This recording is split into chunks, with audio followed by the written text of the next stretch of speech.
மற்றவங்களுக்கெல்லாம் அவர் வந்து மனிதாபிமானம் அதாவது இப்ப பண விஷயத்துல இருக்கிறாரு, கொஞ்சம் மனிதாபிமானம்லாம் இருக்காரு அப்படின்னா, என்னை பொறுத்தளவு எனக்கு தெரிஞ்சு மனிதாபிமானத்துல எனக்கிட்ட ரொம்ப பெரிய அளவுக்கு நடந்துக்கிட்ட ஒரு ஒரு இயக்குனர். மற்றவங்க அவர பத்தி 1000 விமர்சனங்கள் வைக்கலாம். அதெல்லாம் எனக்கு தெரியாது. அப்படின்னு அ நல்ல ரசிகன். அற்புதமான ரசிகன். சரியா ஒரு விஷயத்த சொன்னோம்னு வைங்களேன், அவர மாரி ரசிக்க முடியாது. கோபப்பட்டுட்டு குழந்த மாரி ஆயிடுவாரு. ஓ! அது கோவப்பட்டு ரொம்ப கொள்ளலாம். பயங்கரமா கோவப்படுவாரு. எதுக்கு கோவம் வரும்னு நினைக்க முடியாத சமயத்தில கோபம் வரும். ஆனா குழந்த மாரி ஆயிப்பாரு. I love him like anything.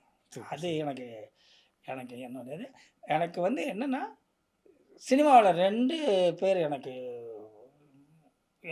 என்னுடைய ஸ்கிரிப்டைலாம் வந்து மென்டலி வழி நடத்துனது 2 பேரு. ஒண்ணு இவரு, இன்னொன்னு பாலச்சந்தர் சார். ஓகே. ம், ம். 2 பேரும் என்னை வழிநடத்துனாங்க. இவருடைய வழிநடத்துதல் என்பது கொஞ்சம் வேறு. அவருடைய வழிநடத்துதல் என்பது வேறு.